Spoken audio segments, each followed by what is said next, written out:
the story of penicillin, and this is the third video in the topic of 20th century medicine. So, the story of penicillin. How was it discovered, how was it developed, and how was it eventually mass-produced? So, it's going to be quite a long video today, I'd imagine, because we've got lots of information to get through, so I'll try and whiz through it as quick as possible so the video is as short as I can make it for you guys. Okay, so what exactly is penicillin? Well, penicillin is an antibiotic. You may have heard of it before. You may have been given penicillin if you developed a bacterial infection. An antibiotic, the word antibiotic literally means against life. But antibiotics only kill life that is harmful to people, so they might kill bacteria. A bacterial infection is caused by millions of tiny bacteria that are trying to survive and multiply in the body. An antibiotic attack kills these bacteria that enter the body. So before the development of penicillin, many people suffered and died from bacterial infections that are no longer considered dangerous today. So because we have penicillin today, an antibiotic attack in the body kills harmful bacteria that may have killed people before the development of penicillin. So that's what it is. So, the discovery of penicillin, which is the first part in the story of penicillin. So, penicillin is made from a mould called Penicillium, and this mould was first discovered in the early 19th century by John Sanderson, who found that very little grew near the mould. In the 1880s, Joseph Lister, who you may remember from our surgery in the 1800s video, as he developed carbolic spray as an antiseptic during surgery, he noted these observations, and wrote to his brother to say that he intended to try out penicillin on infected wounds. Lister successfully treated a nurse. Oops, that's really messy, let's tie that up.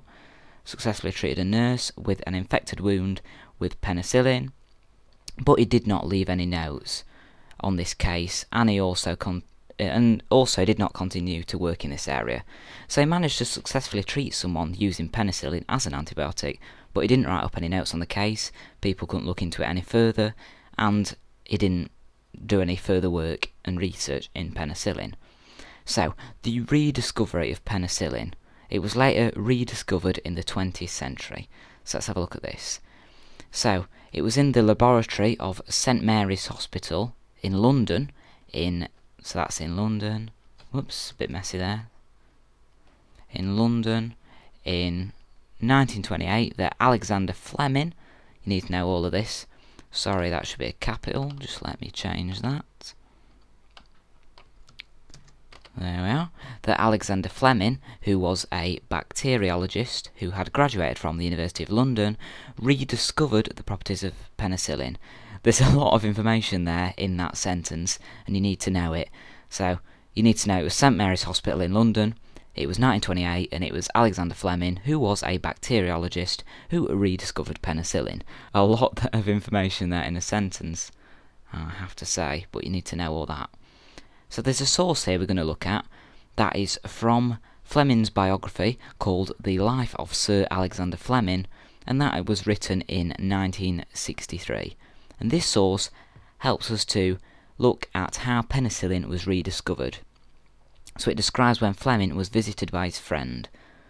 So Fleming was in his little laboratory as usual, surrounded by culture dishes.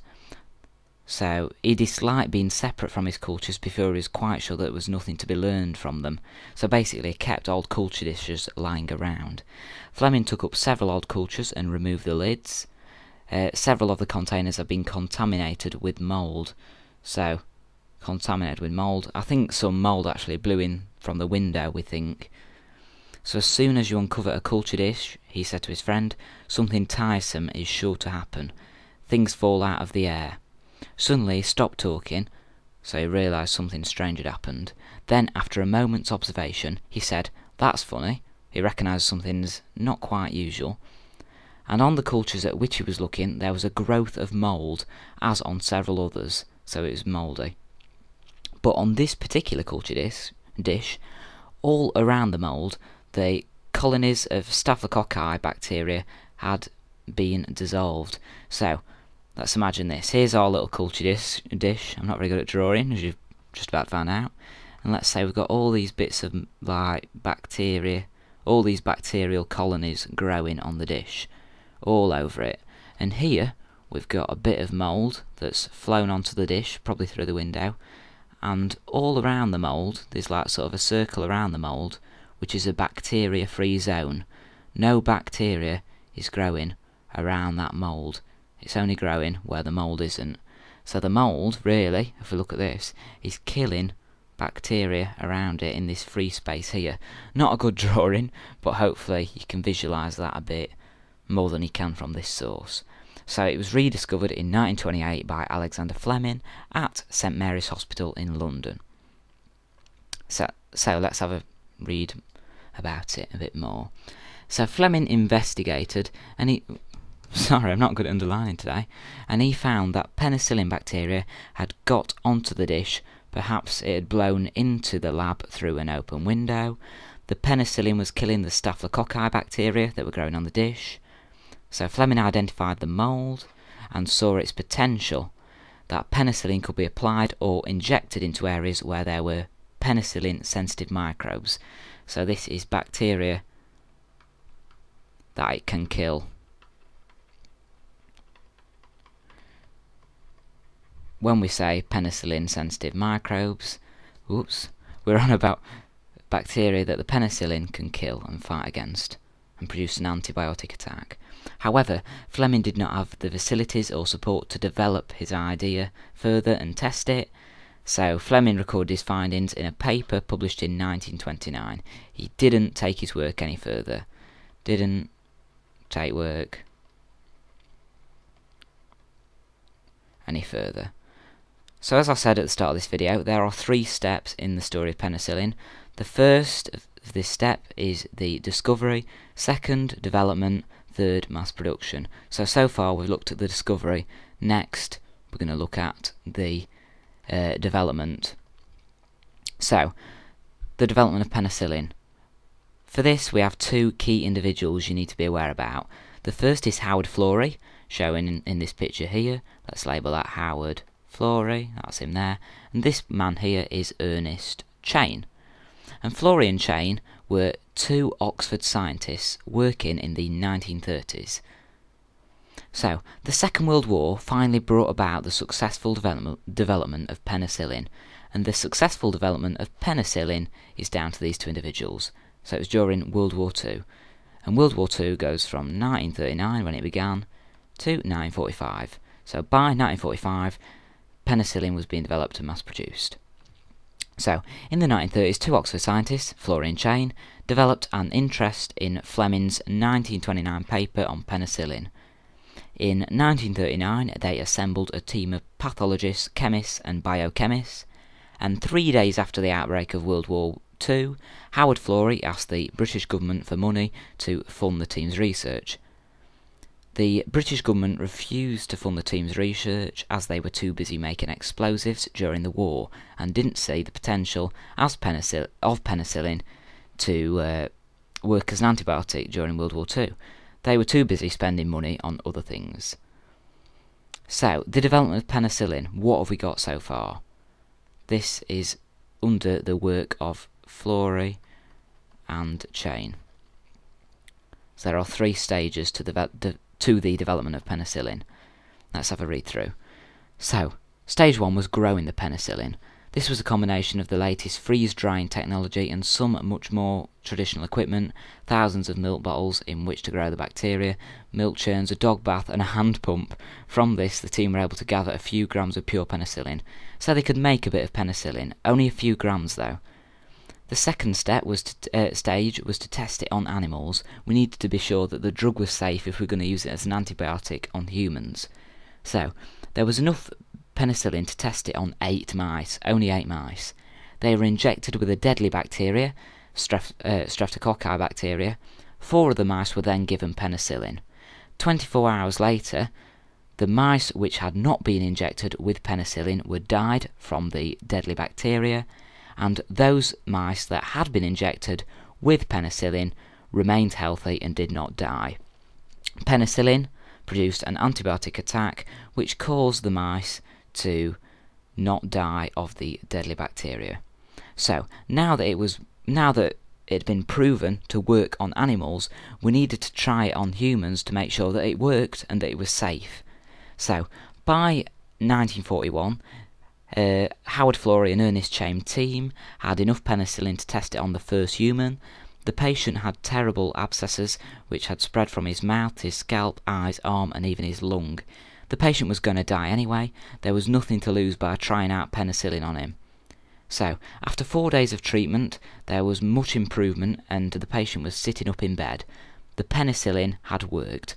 However, Florey and Chaim did not have enough penicillin produced, and after 5 days of successfully treating the patient, their supply of penicillin ran out and the patient relapsed and died.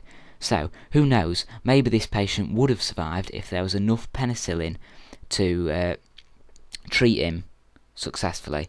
And this was on a policeman. And what they actually did, they gave him some penicillin, then waited for him to go to the toilet and extracted the penicillin out of his urine. But obviously when you do that, you don't get all of the penicillin back that was given to the patient originally. So their supply became smaller and smaller until they totally ran out of penicillin to give the patient. So this source here actually looks at the first trial of penicillin on a human, and that's what I've just very briefly spoke about. So we'll just quickly read through this. This is from the textbook. The patient had a sore on his mouth a month previously, and the infection had just spread to his scalp. He had an abscess there. It had spread to both his eyes, and one had to be removed. He had abscesses open on his arm. He had abscesses on his lung. He was well on his way towards death from terrible infection. We'd nothing to lose and everything to gain, so we thought we'd try penicillin. The shortage of penicillin was such that after the first day, I collected his urine and took it over to where Florey was working, so that the penicillin could be extracted from the urine and used again. On the fourth day, the patient was really dramatically improved. He was sitting up in bed and his temperature had gone down. On the fifth day, the penicillin had begun to run out and we couldn't go on any more. Of course, when they extracted it from the urine, they couldn't get it all back and it gradually ran out. He gradually relapsed and eventually died. And that's from a source from Professor Fletcher, who was in Howard Florey's research team, remembering the event in Oxford on 19th of February 1941. So, although the first patient to be treated with penicillin died, it was clear that penicillin was a very powerful drug. Production remained slow, but as new batches were produced, 2 more patients were successfully treated. 2 more patients. In August 1942, Fleming himself used penicillin to successfully treat a friend who had meningitis. The Second World War was producing thousands of casualties. Penicillin needed to be mass-produced if lives were to be saved from World War II casualties. So, what happened next then? This is the timeline of mass production of penicillin.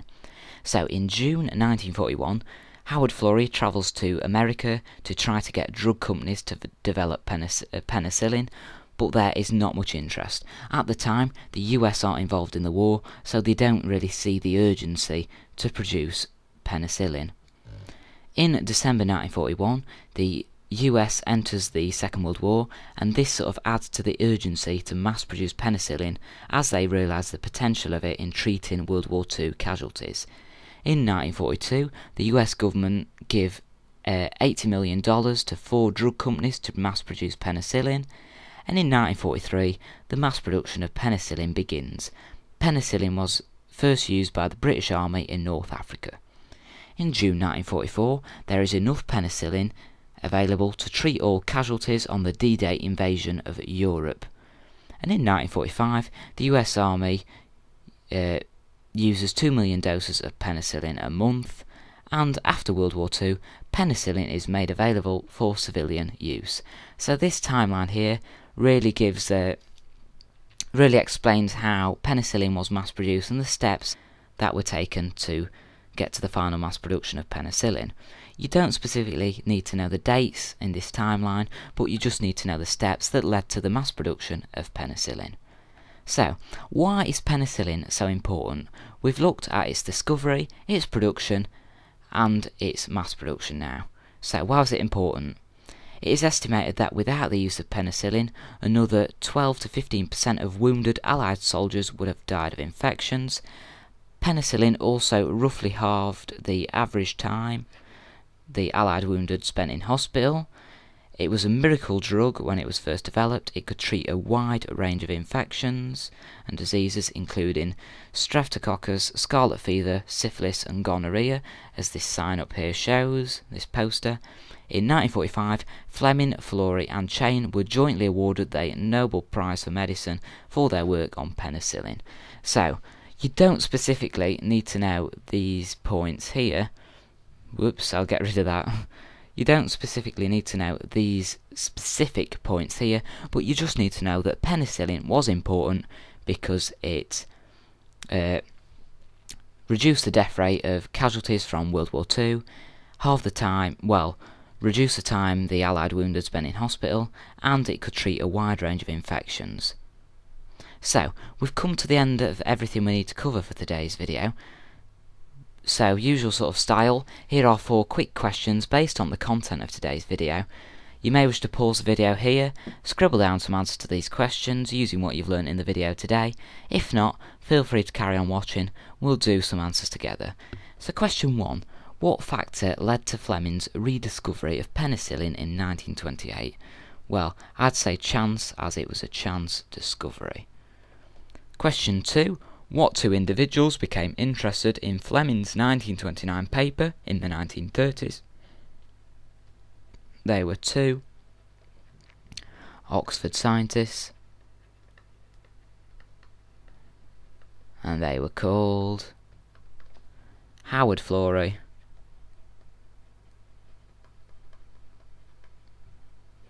and Ernest Chain.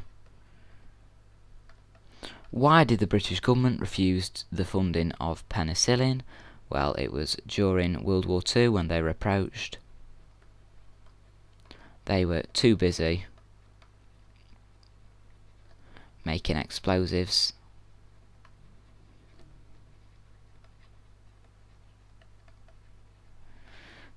Next question. Question 4. Why did the US government finally agree to fund penicillin? Well, it was after the US joined World War II and saw its potential in treating the Allied wounded. Alright, so there are the answers to the 4 quiz questions for today's video. Thanks for watching this video today. If you have found it useful, please head over to the website revisegcsehistory.co.uk, where you can view a list of all the revision videos for your GCSE history course, which includes Medicine Through Time and the American West. Thank you for watching. I hope to see you again soon.